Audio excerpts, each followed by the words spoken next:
Her true story. From New Mexico. My stepdad abused me every day. You're nothing, just a scared little girl. No one will believe you. He said that every morning. It wasn't a whisper. It wasn't a threat.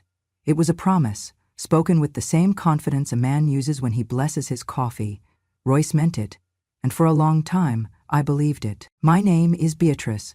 I was born in a dry little corner of New Mexico, where the sun cracked the soil and secrets baked into the silence. I lived with my mother, Frances, in a small, single-story house that used to smell like cinnamon. I say used to because when Royce moved in, everything changed. I was 8 years old when he married my mother. I remember her white dress. It was borrowed and didn't quite fit. She smiled at him like he was her second chance. He didn't smile back. He just nodded like she was a transaction he'd closed. That was the first time I felt it, a chill, even in the July heat. I didn't call him Dad. At first it was Mr. Royce, then just Royce. Eventually, I called him nothing at all, because silence seemed safer. The first few weeks were quiet. He was polite in public, even stiffly so. People said, Francis finally found a good man. He worked as a mechanic and wore pressed shirts on Sundays. But at home, he had rules.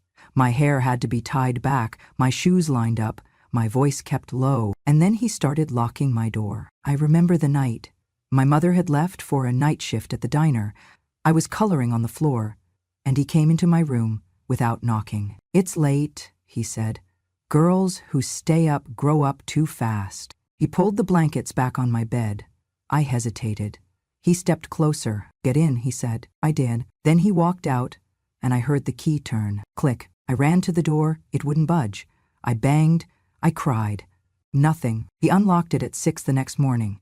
Didn't say good morning, just looked at me and said, You're nothing, just a scared little girl. No one will believe you. That became the rhythm of my childhood. At first, I thought he was just strict.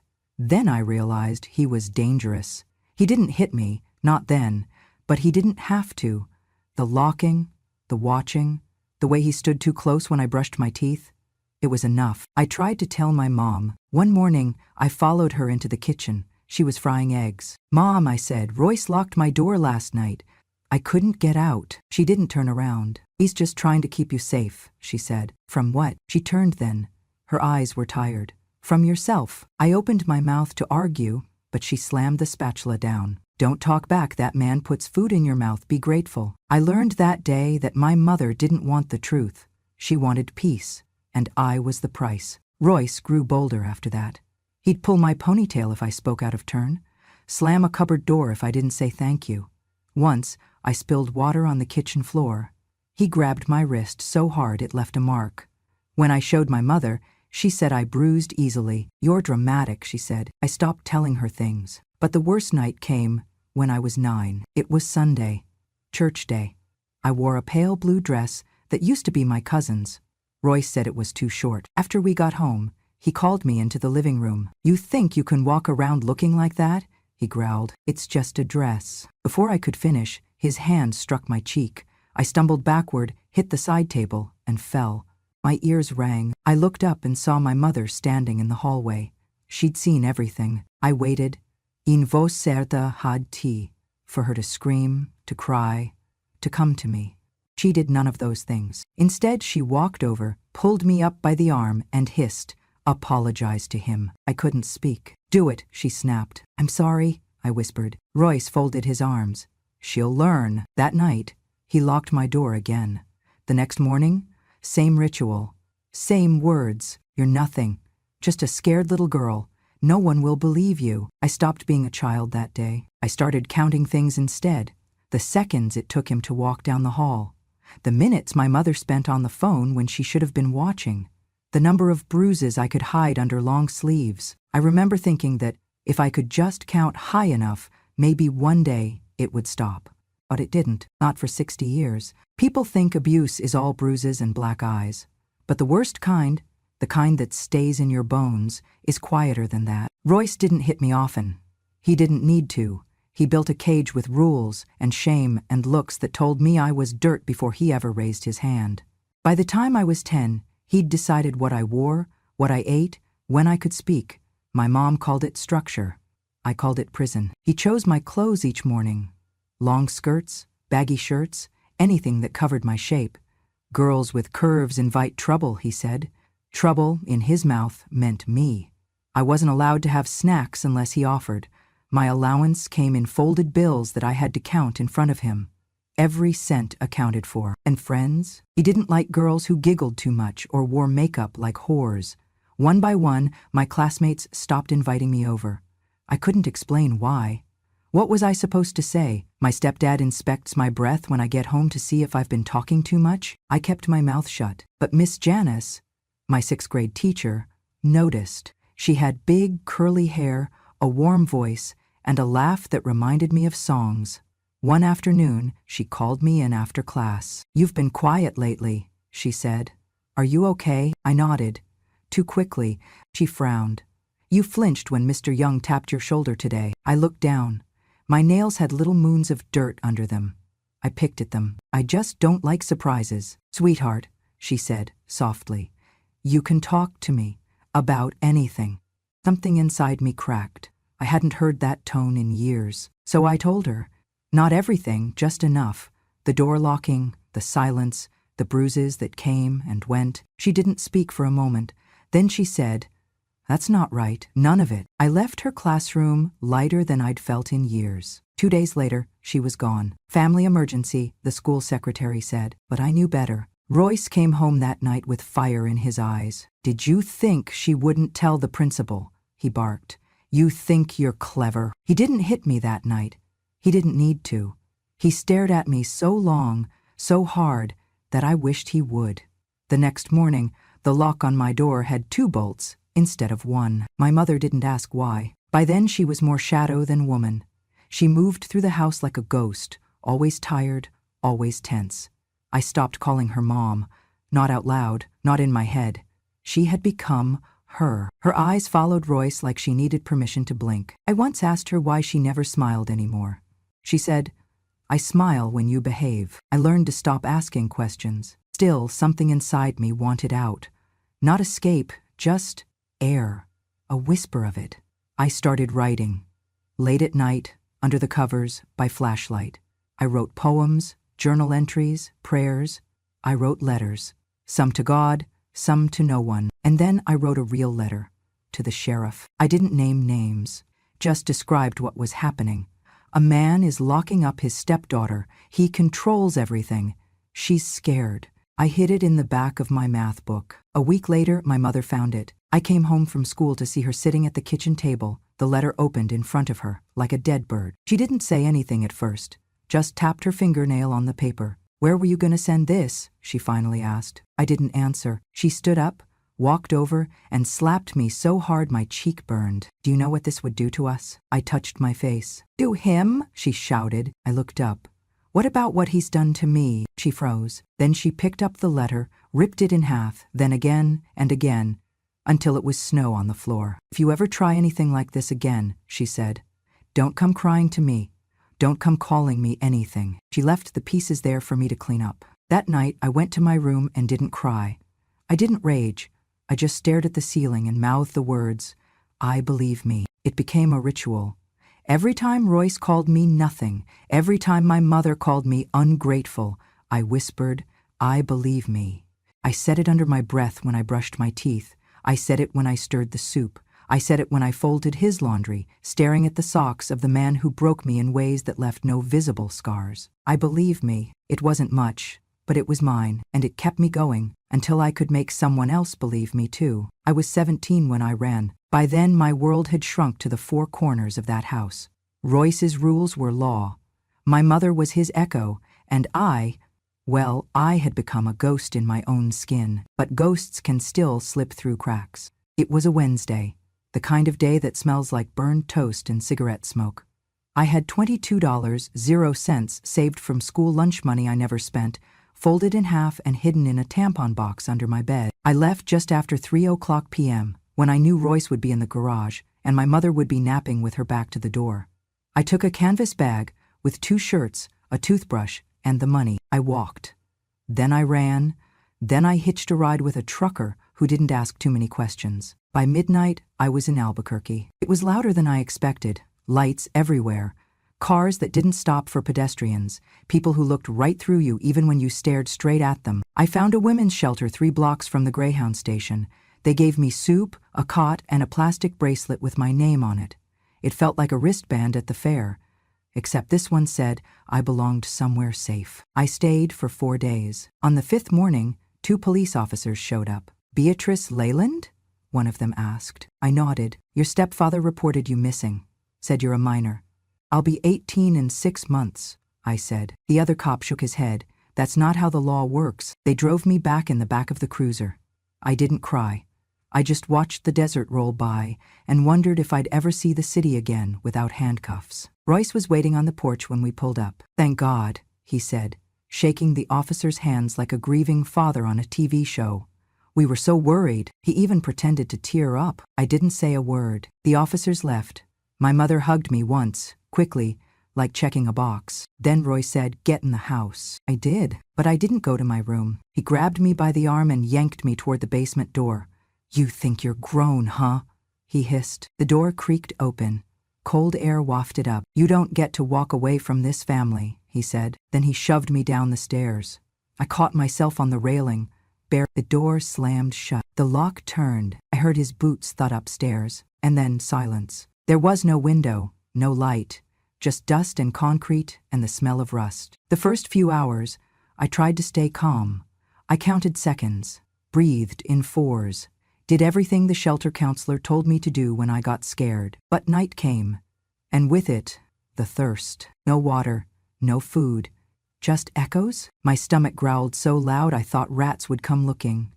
I pulled an old sheet from a broken couch and wrapped it around myself. On the 2nd day, I screamed, not words, just sound, raw animal sound. It bounced off the walls and came back smaller, and I realized no one was listening. That was the moment I stopped waiting. I reached into my back pocket and pulled out a rusted pen cap I'd found earlier. No ink, just sharp plastic. I walked to the mirror hanging crooked on the wall. It was dusty, cracked, and old, like me, and I began cutting. Not my skin, my hair, 1 handful at a time. Snip, snip. Each cut was a scream I couldn't voice. Each strand that fell to the floor was a piece of the girl he thought he owned. I hacked it until it was jagged and uneven, sticking up like broken wheat. It wasn't pretty, but it was mine. The 3rd day, he opened the door. "Ready to apologize?" he said. I stood up, holding a bundle of my hair like a trophy. He stared at me. "What the hell did you do?" "I cut it," I said.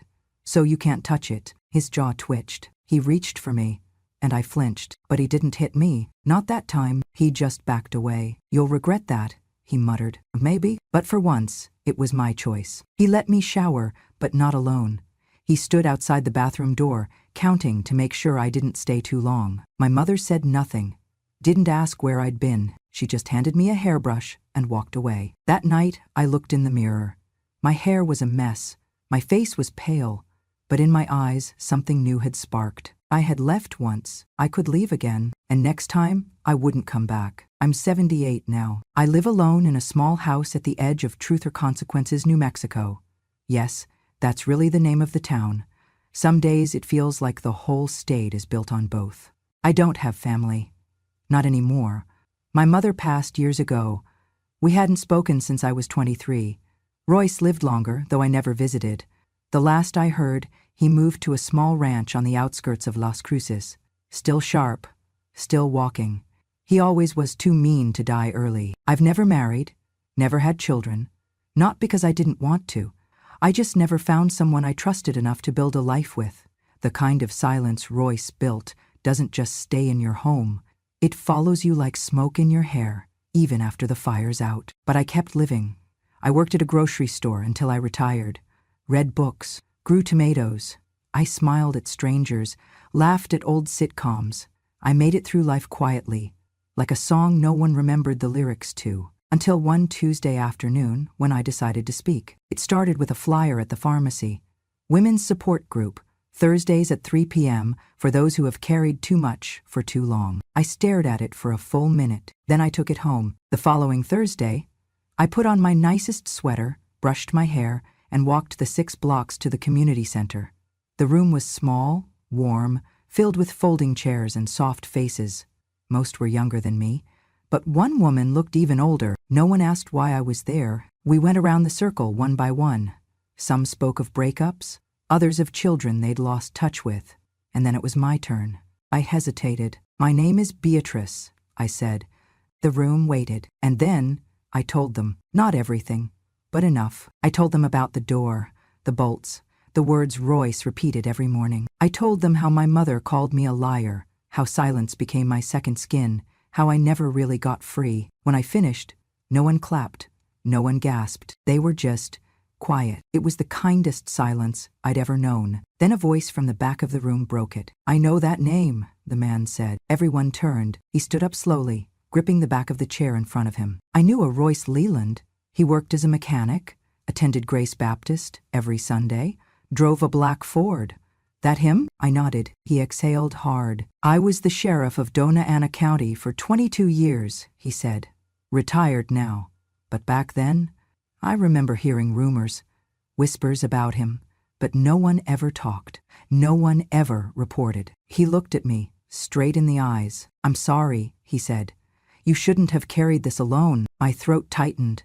I hadn't cried in years, but something in his voice, steady, not pitiful, broke through. He didn't look at me like a victim. He looked at me like a witness, a woman who survived. His name was Richard. I found that out the next day, when he showed up at my doorstep with a manila folder tucked under one arm and a bag of lemon scones in the other. "I figured you might need something sweet to go with something bitter," he said, with a gentle smile. I let him in.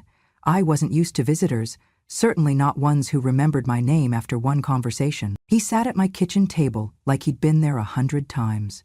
No staring, no questions about my old house or why the curtains were always drawn, just that folder, resting like a sleeping animal between us. "I went digging last night," he said. "Old habit, I guess. Couldn't sleep." He opened the folder. Inside were reports, notes, names I hadn't seen in decades. "This is from 67, he said. "We had a string of complaints. Anonymous. Girls between 12 and 16. Nothing ever stuck.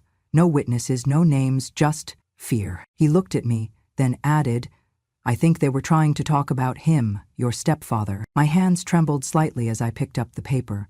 The handwriting was slanted, rushed, descriptions vague, like someone had tried to scream through a whisper. "Back then," Richard continued, "if a girl didn't name names, we filed it away and moved on. It was wrong. I knew it was wrong, but policy is policy until someone breaks it." He tapped the folder. "This is you breaking it." I didn't know what to say. So I did what I always did when silence made me nervous. I offered coffee. He smiled again. 2 sugars, no cream. We talked for hours that day. Not just about Royce, about the town, about the years we'd both lost in different ways, about faith and trust, and what it means to believe someone even when it costs you comfort. Before he left, he said, "I'm not letting this die in a drawer. You opened a door. Let's walk through it." 2 weeks later, he came back with more than a folder. He came with names. 3 of them, 3 women, all from my childhood neighborhood. One had been my classmate, Angela Thomas. Another had been the choir pianist at church, Lorraine King. The third, a girl named Maribel, who'd vanished one summer and never came back. "She lives in Santa Fe now," Richard said, "but she remembers him." He paused. "All 3 of them. They weren't sure until they heard your story. They didn't know they weren't the only ones." I felt dizzy, not from pain, but from recognition.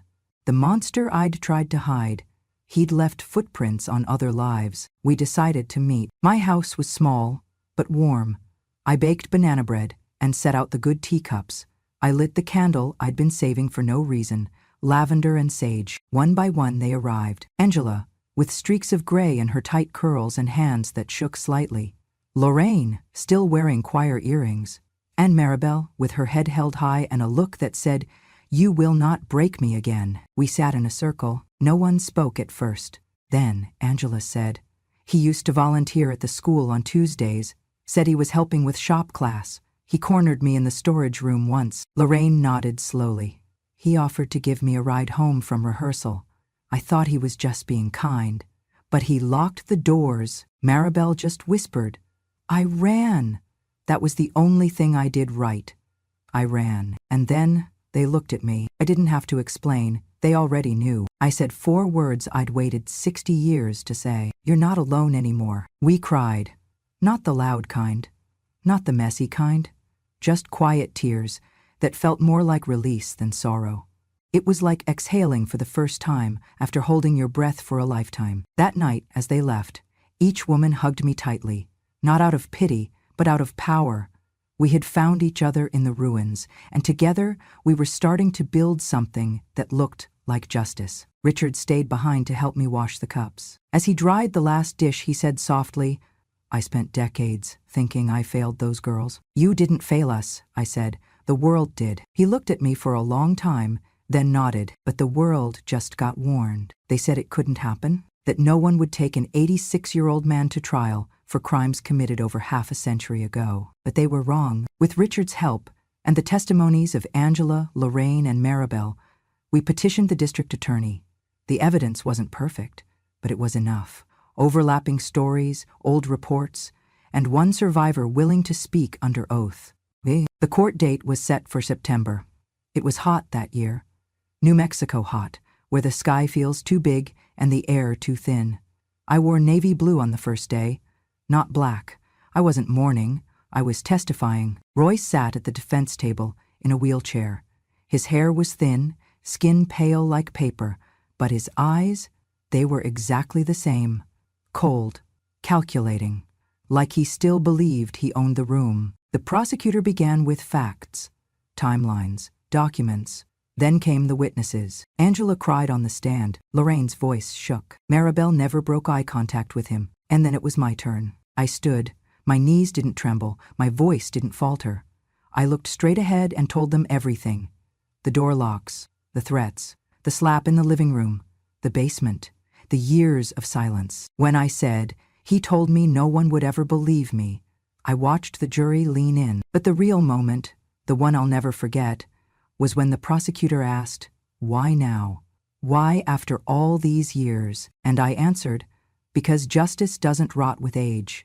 It waits, and it remembers. The courtroom was silent, not out of politeness, but out of reckoning. Royce's lawyer tried to paint me as confused, attention-seeking, vengeful, but the jury didn't buy it. 12 people saw through his age and his cane and his church blazer. They saw what he really was, a man who thought time could bury truth. It couldn't. After 3 days of testimony and 2 hours of deliberation, the verdict was read. Guilty on 5 counts of aggravated abuse. The judge looked at him and said, your age is not a shield. Your past does not excuse your past. Then he sentenced him to 12 years in prison. It wouldn't be a long stay, but it would be his last. As they wheeled him out of the courtroom, he turned his head. For a moment, I thought he might speak, apologize, right? But he didn't. He just looked at me. And for once, I wasn't afraid. I didn't flinch. I didn't cry. I just met his gaze and nodded, not in forgiveness, but in finality. Because the door he locked behind me all those years ago, I had just slammed shut on him. The church stood at the corner of 5th and La Mesa, where the bell tower cracked in the sun, and the old women still wore hats to Sunday service. It hadn't changed much in 60 years. Still had the same hymnals, still smelled of wax and dust, still had the plaque on the wall near the pulpit. The Wall of Gratitude, they called it, a carved slab of oak listing the names of generous donors and pillars of the community. Royce Leland's name had been there since 1974, right at the top, bold, clean, eternal, until now. 2 weeks after the verdict, I got a call from Pastor Helen. She'd only been leading the church a few years, young, no nonsense, the kind of woman who wore boots under her robes and read scripture like a courtroom brief. She said, Miss Beatrice, I'd like to invite you to service this Sunday. I hadn't stepped foot inside that church since I was a girl in lace socks and bruised elbows. Part of me wanted to say no, but another part, the part that had survived Royce, silence, shame, said yes. So I went. I wore gray, tied my hair back, sat in the last pew, unnoticed at first. The sermon was about truth, about cleansing what's hidden in the shadows, about justice, not just as a divine idea, but as a community responsibility. At the end, Pastor Helen cleared her throat. We have one more matter today, she said. She walked over to the plaque. I want to acknowledge that for years, this church unknowingly honored a man who caused great harm. We can't erase what he did, but we can remove his name. She took out a screwdriver, and in front of the entire congregation, she unscrewed the brass plate that read, Royce Leland. It clattered into her hand like a coin dropped into a wishing well. The silence in the room was thick. No applause, no gasps, just the sound of a wound closing. She stepped down from the pulpit and walked straight to me, handed me the plate. You can keep it, she said softly, or throw it away. Either way, it's no longer on our wall. I looked at it. The name was shiny, untouched, like it had never done anything wrong. But I knew better. I stood, walked slowly to the church kitchen, dropped the plaque into the trash. It landed with a dull thud. When I came back out, the service was over. People were milling about, murmuring. One young woman approached me, couldn't have been more than 22, long dark hair, anxious eyes. She said, "Ma'am, I just wanted to say, I'm sorry." I blinked. For what? That no one believed you, she said. That it took this long. Her voice cracked. My aunt, she had someone like that.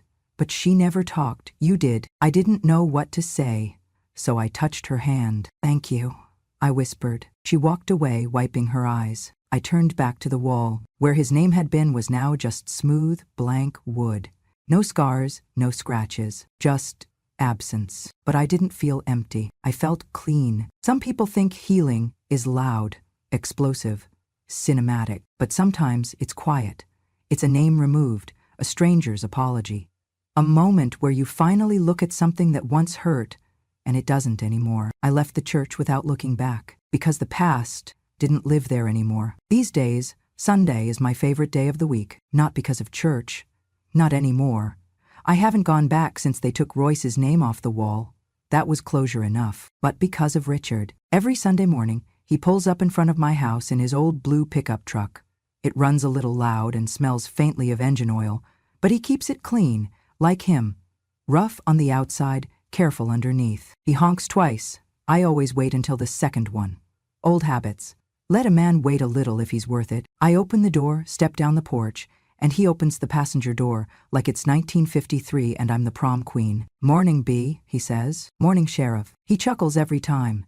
"Haven't worn that badge in 20 years. You still carry it in your posture," I say. We drive out to a diner on the highway. Sandy's Place.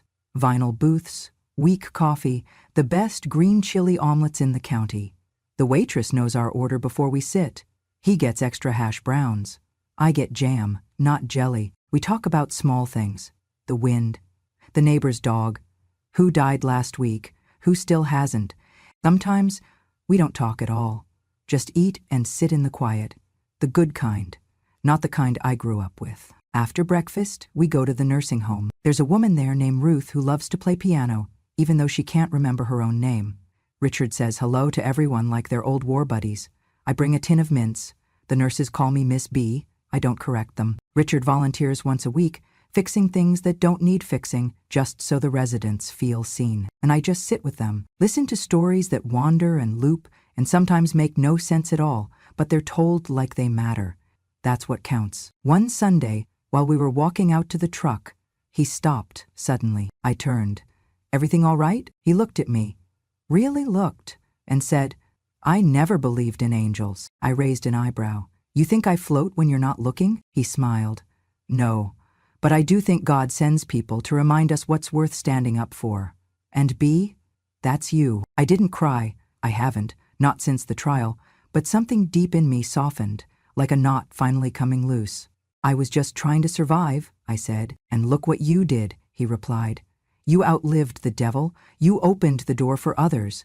That's not surviving, that's leading." He drives me home before noon, always says, "See you next Sunday," like a promise. And I always answer, "You better." I sit on my porch after he leaves, sip tea, watch the sun climb over the New Mexico horizon, slow and warm, like an apology. People think justice means sirens and handcuffs, and sometimes it does. But sometimes it looks like this: a quiet porch, a clean conscience, a name removed, a plate of eggs, and someone who listens. I'm 78. I don't know how many Sundays I have left, but I do know this. He said he'd break me, but I broke the silence first. And silence, once broken, never returns the same. If you've ever been hurt and no one believed you, I'm here to say, I believe you. They don't tell you what comes after justice. They tell you to survive, to hold on, to endure until the verdict comes, until the truth is heard, until the weight is lifted. And when it finally is, you expect trumpets, a parade, some great thunderous relief. But what you get is a quiet mourning. And sometimes that's even better. The years after Royce's sentencing passed gently. He only lasted 3 more in prison before his body gave out. No funeral, no obituary, just a line in the county register, and for the first time in my life, the world didn't bend around his name. I didn't feel joy when I read it. I didn't feel hate either. Just closure, like a chapter with no more pages. But that wasn't the end of my story. It was the beginning of one I never thought I'd have. Richard and I grew closer in those next few years. What started as Sunday breakfasts turned into Tuesday lunches, then Friday grocery runs, then Thursday night porch talks, where we didn't even pretend we had somewhere else to be. He never pushed, never pried, he just showed up. There was one evening, late summer, where the sky turned orange too early and the air smelled like rain that never came. I was sitting on the porch swing, shelling peas into a tin bowl, when he walked up holding a jar of strawberry preserves. "I got these at the farmer's market," he said. "They were 2 for 1, I grinned. "And you couldn't possibly eat both." He sat beside me. "I could, but it's better with company." We talked about nothing for an hour. The rust on the neighbor's gate, the raccoon that stole Mrs. Klein's trash can. And then, somewhere between silence and small talk, he reached over and held my hand. Not like a man trying to win something, but like someone who'd already won, just by being allowed in. "You know," he said, "I used to think love was for the young, for those who hadn't been broken yet." I looked at him. "And now?" I asked. "Now I think love is for those who've survived it all and still choose to sit beside someone, just like this." We didn't speak after that. Didn't need to. The swing creaked gently beneath us. The sky turned dark, and I realized, for the first time in my life, I felt safe. Our routine changed after that. He started keeping a toothbrush at my house. I made room for his jacket in the hall closet. We didn't call it anything. Not dating, not partners, just us. My neighbors started calling him "your gentleman," and I didn't correct them. He brought me roses once, yellow ones, because they don't try too hard. I made his favorite cobbler and pretended it was the last one I'd bake, just to watch him protest. Sometimes we sat in complete silence, the kind that didn't ask for conversation, just presence. Once, on a Tuesday, he kissed my temple and said, "B, if I met you 50 years ago, I would have married you." I smiled and said, "If you'd met me 50 years ago, I wouldn't have let you in the front door." He laughed. Fair enough. Life didn't become perfect. It became real. I still had nightmares sometimes. Still jolted awake at sounds I couldn't name. Still found myself looking over my shoulder when a man walked too close behind me. But now, when I woke up trembling, there was a warm hand reaching for mine in the dark. "Just me," Richard would whisper. "You're safe." And I was. One summer, the local high school invited me to speak at their Women of Courage series. I almost said no. What did I know about courage? But Richard looked me in the eye and said, "B, you didn't just survive. You turned your pain into light, and that kind of light doesn't belong in the dark." So I went. I stood in front of 50 teenage girls and told them what no one told me when I was their age, that they matter. That silence doesn't mean safety, that believing someone can be the difference between breaking and becoming. Afterward, a girl hugged me and whispered, "You made me feel seen." And that's when I knew. I hadn't just survived for myself. I'd survived for her. For all of them. The garden out back bloomed brighter that year. Richard built me a bench with our names carved underneath. We started having neighbors over for lemonade and stories that made us laugh till our sides hurt. I told my story again, on radio, in local papers, even in a podcast someone's grandson recorded. Not because I liked remembering, but because I refused to let forgetting win. One morning, on my 80th birthday, Richard brought me breakfast in bed. Burned toast, overcooked eggs, and orange juice with too much pulp. "Perfect," I said. He sat beside me, holding my hand in that same quiet way. "You know," he said, "if heaven has porches, I hope they look just like this." I smiled. "With you in the rocking chair beside me? Always. I don't know how much longer I have. None of us do. But I know this. He said no one would ever believe me, but someone did, and that belief changed everything. It gave me a life I didn't dare dream of. A life with coffee and laughter and slow mornings. A life where my name means more than my past. A life where I'm no longer just a story of pain, but a proof of what comes after. Healing, love, peace. Every day, I sit on my porch and watch the sun rise over New Mexico. And every day, I whisper to the wind, "You were wrong, Royce. I wasn't nothing. I was just waiting to become something more." Subscribe to Grandma True Stories, where we say what others are afraid to. Because justice has no expiration date, and this grandma still has something to say.